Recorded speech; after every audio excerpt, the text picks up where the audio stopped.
who else is a trade target for you this week? Someone that's not has been doing what they could be doing, but you feel like eventually they're going to get to that point. Man, I got a couple trade targets in mind that I've been looking at if I can get them. One is Chase Claypool. Chase Claypool, okay, yeah. I think Chase Claypool, especially with Juju going out for the season. Juju's out. Yeah. And Deontay Johnson's always getting hurt. I think by the end of the year, Chase Claypool is going to be a top 10 wide receiver. I could very much agree with that. But whoever has him always really likes him. Everybody's all about the Chase Claypool hype, so he's pretty hard to get. But if you can get him, I think he's going to be a great play. Another guy I like is Javonte Williams. I think for Denver, the Denver running back. I think by the end of the year, Javonte Williams is going to be a stud. Okay.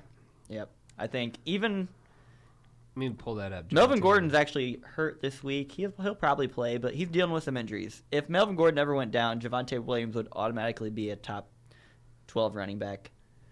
But I think by the end of the year, even if Melvin Gordon doesn't go down, Denver's just going to realize that Javonte Williams is the better running back. And no one can tell you what week that's going to happen necessarily, but at some point between now and probably the next 4 to 6 weeks, it's going to happen. So he's had 14 attempts his first week, 13 is second, 12, 7, 8. Right. I mean, right now he's scored one touchdown so far, never scored more than 12 points. He's just splitting time with Melvin Gordon right now, which is killing his value. Yeah. At some point, Denver's going to realize he's better than Melvin Gordon, and they're going to give him a majority of the work. See here, my phone stopped. Oh, there it goes. It's just super delayed. Yeah, I mean, I like that call. I liked Javonte Williams early on in the season, but I didn't have enough money to get him in our league. Yeah, he went pretty high. A lot of people. I mean, we could actually see. A lot of people bought into the hype, but I think this is the time to trade for him if you still believe in the hype, because he hasn't produced any numbers yet. So if you still believe in it, which his talent is still there, he's still shown. If you ever watched him play, he's clearly the better running back over Melvin Gordon. Oh yeah, absolutely. I mean, the other.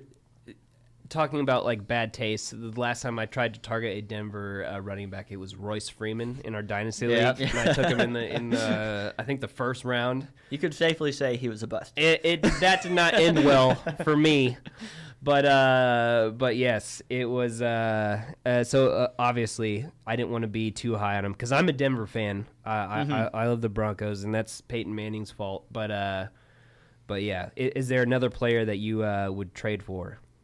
Yeah, last guy I would love to try to get, who I think your window might be closing to get him, is Stefan Diggs. I mentioned him earlier. Yeah, that makes sense. He hasn't put up quite the numbers that you've been hoping for. Like, he was a first or second round pick, and he hasn't quite shown those fantasy points yet, but they're going to come. Yeah. Their offense is ridiculous. I mean, it's Stefan Diggs. I mean, Emmanuel Sanders is the one lucking into all the touchdowns right now, and it just won't last. Emmanuel Sanders is getting all these touchdowns on like 3 or 4 targets a game. Yeah, it's just not sustainable. It's ridiculous. Let's check his history here. He's had 13 targets week 1, only scored 11 points, which is kind of. And he caught 9 of them. Still only got 11 points. That's crazy. 8 week 2, 10 week 3, 11 week 4, and 5 week 5. Never scored more than 15 points, which is kind of disappointing for Stefan Diggs. I'm telling you right now, like if you can swing a trade for Stefan Diggs right now, it seems like it's the best thing you could do. Right. Yep. And his value will be lower than it normally is currently. But as soon as he has that big week, you're gonna have to pay a lot more. Yeah, as soon as he has that big week, your trade window is closed. You won't be able to get him anymore, because everybody already likes Stefan Diggs going into the year. And as soon as he has that big week, I mean, he was drafted as like one of the top. Oh yeah, he was the top 3, top 4 wide receiver. As soon as he has that big game, everyone's gonna be like that's why I drafted him. Yeah. Yeah. All right, so now let's move on to let's get rid of them while they're hot. Who would be your first person that you would get rid of while they're hot? I mean, I'll say mine right now, and that is Cordarrelle Patterson. Just shift it away. Just get rid of it while you can. If you can get a good return for it, I would do it. Do you feel like he has good season-long value? I think he's a pretty safe season-long play. I don't think he's going to turn into nothing. But if you can sell him to somebody who thinks he's going to keep doing what he's been doing, then you should trade him because I don't think he's going to keep putting up those kind of numbers. It's kind of ridiculous. He's had like 20 points, 13 points, 32 points, 14 points. Well, put it this way. I mean, in ESPN, he's running back eligible. I'm pretty sure he's a top 5 running back in terms of scoring. He is. He is not going to sustain that. So. No, it does not make sense. He's 91% owned across ESPN leagues. In fact, whenever he was the hot waiver wire pickup, I was still not interested. Yeah, I put no bid on him. I put no bid on him. I kind of regret it at this point. I do now. I mean, I don't really because I already have all my running back spots filled in in our league. But I mean, if I hadn't and I needed a running back, I would definitely regret not picking him up. The thing is, though, he's basically he's the wide receiver 2 for Atlanta, who also gets 10 carries a game. Right.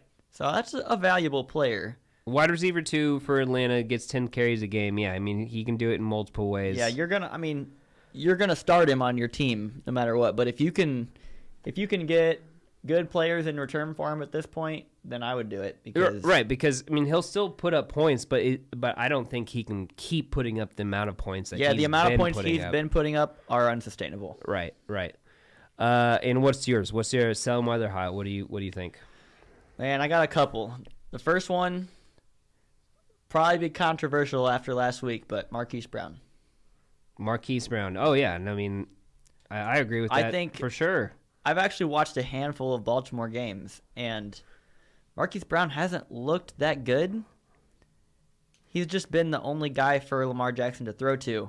And this kind of brings in another guy that I wanted to talk about at some point, which is Rashad Bateman. I think when he gets healthy and he comes back, he's going to eat into Marquis Brown. Marquis Brown's going to be Which Bateman's probably a good player. Waiver wire target because I'm sure there's a lot of leagues out there that don't. If you have an empty bench spot and you want to stash a wide receiver, then Rashad Bateman is a great wide receiver. Rashad Bateman, he's currently 13% owned across ESPN leagues.